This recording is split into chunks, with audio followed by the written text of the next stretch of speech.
রাসূলের ঘরের চারপাশে কাফেরেরা দাঁড়ানো, দাঁড়ায় আছে, বসার সময় পায় নাই। সকাল বেলায় মাথা নিচু করে যাচ্ছে, একজনের সঙ্গে আর একজনের দেখা।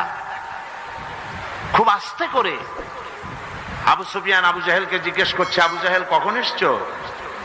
কয় রাত তখন দুপুর টুপুর হবে। তুমি? ওই এরকমই।